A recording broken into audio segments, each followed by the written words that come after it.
వీక్షకులందరికీ నమస్కారం.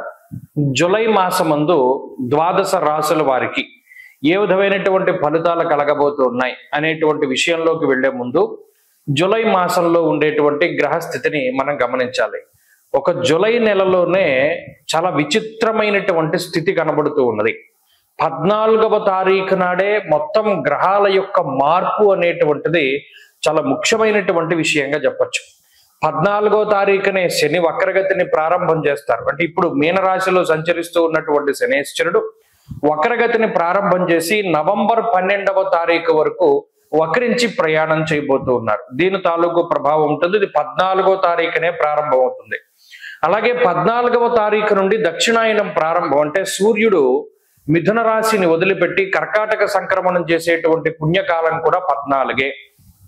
అలాగే సింహరాశి యందు సంచరిస్తూ ఉన్నటువంటి కుజుడు 14వ తారీఖు నాడే సింహరాశిని వదిలిపెట్టి ఉత్తర ఫల్గుని 2వ పాదంలోకి కన్యా రాశిలోకి ప్రవేశించేటువంటి రోజు 14వ తారీఖే.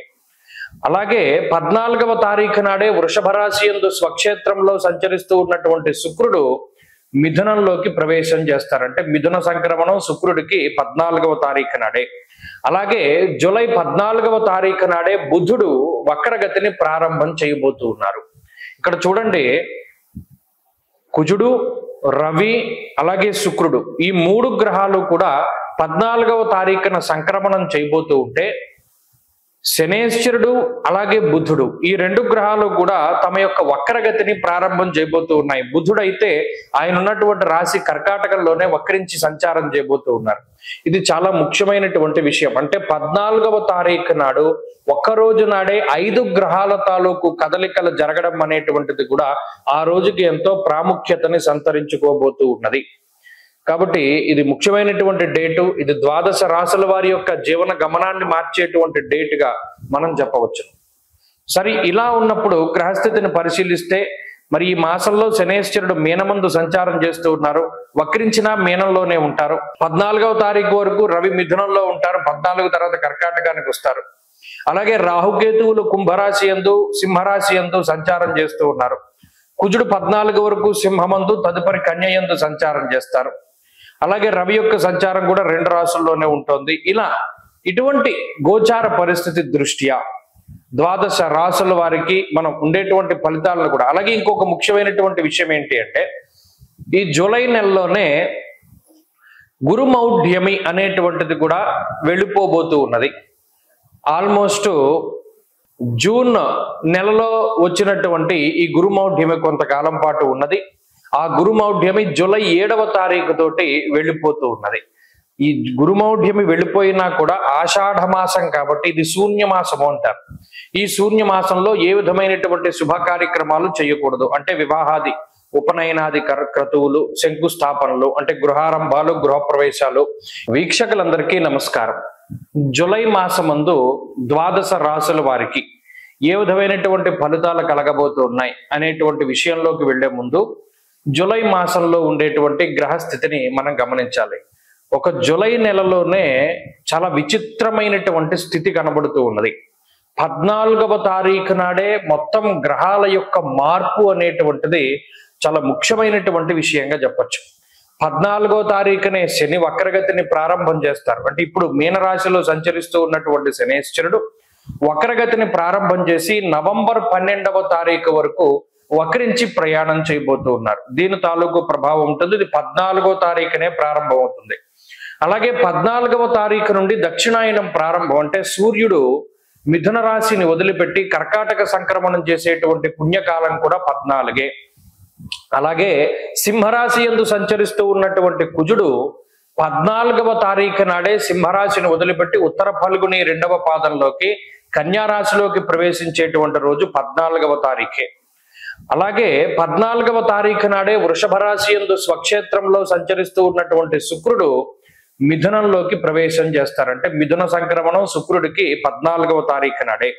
అలాగే జూలై 14వ తారీఖు నాడే బుధుడు వక్రగతిని ప్రారంభం చేయబోతూ ఉన్నారు.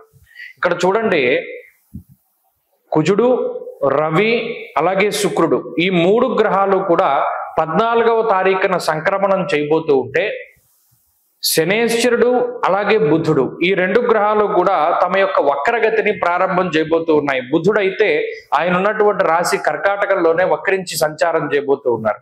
ఇది చాలా ముఖ్యమైనటువంటి విషయం. అంటే 14వ తారీఖు నాడు ఒక్కరోజు నాడే 5 గ్రహాల తాలూకు కదలికలు జరగడం అనేటువంటిది కూడా ఆ రోజుకి ఎంతో ప్రాముఖ్యతని సంతరించుకోబోతూ ఉన్నది. కాబట్టి ఇది ముఖ్యమైనటువంటి డేటు. ఇది 12 రాశుల వారి యొక్క జీవన గమనాన్ని మార్చేటువంటి డేటుగా మనం చెప్పవచ్చు. సరే, ఇలా ఉన్నప్పుడు గ్రహస్థితిని పరిశీలిస్తే మరి ఈ మాసంలో శనేశ్వరుడు మీనమందు సంచారం చేస్తూ ఉన్నారు. వక్రించిన మీనంలోనే ఉంటారు. స్థానమందు రవి బుధులు ఈ 2 గ్రహాలు చాలు.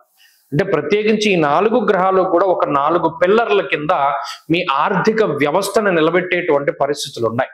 అంటే ఇక్కడ గమనించండి ఎలా నిలబడుతుందంటే, ఇప్పటివరకు చేస్తున్నటువంటి ఉద్యోగంలో ఏదైనా శాలరీ పెరగడమో, ఏదైనా ప్రమోషన్ రావడమో, ఏదైనా బోనస్ రావడమో, కొత్త ఉద్యోగంలో శాలరీ పెరగడమో, ఇటువంటి వాటి మీద ఎక్కువ ప్రభావాన్ని చూపెడుతుంది. అంటే ఆదాయ మార్గాలు పెంచుతూ ఉండడం, ఆదాయ వనరులు పెరుగుతూ ఉండేటువంటి పరిస్థితులు ఉంటాయి.